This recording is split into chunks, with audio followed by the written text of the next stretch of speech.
স্বাগত জানাচ্ছি বাংলাভিউ সরাসরি সম্প্রচারে। আপনাদের সাথে রয়েছি আমি শ্রাবণী তালুকদার।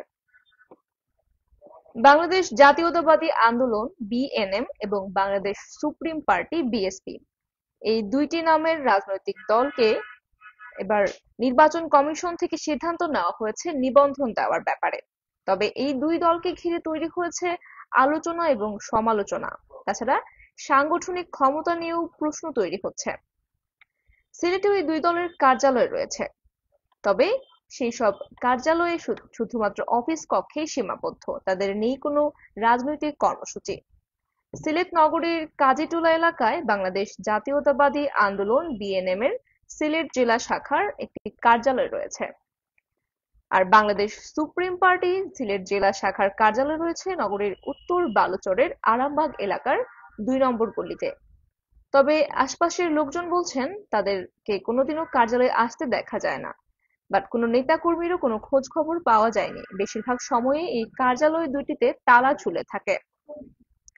খোঁজ নিয়ে জানা গেছে, কাজীটুলা এলাকায় বাংলাদেশ জাতীয়তাবাদী দল বিএনএম এর যে শাখাটি রয়েছে, সিলেট জেলা শাখা, তবে সেই শাখার একটি অফিস প্রায় 7 মাস আগে ভাড়া নেওয়া হলেও বেশিরভাগ সময় এখানে তালা ঝুলে। কেউই এখানে কোনো নেতাকর্মীকে আসতে দেখেননি। স্থানীয় বাসিন্দারা জানিয়েছেন এটি যে রাজনৈতিক দলের কার্যালয় তা তারা জানেনই না। কক্ষটি তালাবদ্ধ রয়েছে বেশ কয়েকদিন ধরে, এবং এটি যে এই দলের কোনো দায়িত্বশীল নেতাকর্মীকেও এখানে আসতে দেখেননি তারা। এদিকে জেলা নির্বাচন কার্যালয়ের তথ্য অনুযায়ী নতুন রাজনৈতিক দল হিসেবে নিবন্ধন পেতে যাওয়া Bangladesh supreme party BSP Sylhet জেলা শাখার কার্যালয়টি নগরীর উত্তর বালুচরে অবস্থিত। এবং বিএসপির কেন্দ্রীয় কমিটির দপ্তর সম্পাদক শাহ মোহাম্মদ ইব্রাহিম মিয়া বলেছেন, সিলেটে গত এপ্রিল কিংবা মে মাসে তাদের ৪১ সদস্য বিশিষ্ট জেলা কমিটি গঠন করা হয়েছে। তবে যে কার্যালয়টি যে কত নম্বর বাসায় অবস্থিত সেটা নির্বাচন কার্যালয় জানাতে পারেনি, জানেন না স্থানীয় বাসিন্দারাও।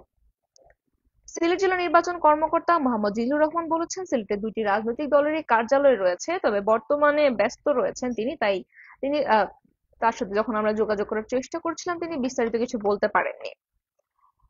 তবে স্থানীয়দের অভিযোগ, তাদেরকে কখনো আসতেই দেখা যায়নি দলীয় কার্যালয়ে, বা এটি যে কোনো রাজনৈতিক দলের কার্যালয় সেটি সম্পর্কেই জানেন না স্থানীয় অধিকাংশ মানুষ, এবং অধিকাংশ সময়ই অফিস কক্ষে তালা ঝুলতে দেখা যায়।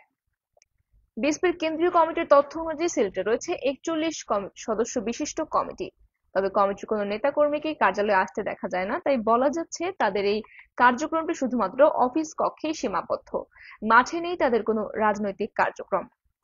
তবে সম্প্রতি নিবন্ধন দেওয়ার সিদ্ধান্ত নেওয়া হয়েছে এই দুটি দলকে, এবং নির্বাচন কমিশন থেকে সিদ্ধান্ত নেওয়া হয়েছে সিলেটে এই দুই দলের অফিস রয়েছে, নেই কোনো রাজনৈতিক কর্মসূচি, তাই বিভিন্ন আলোচনা সমালোচনার সৃষ্টি হয়েছে।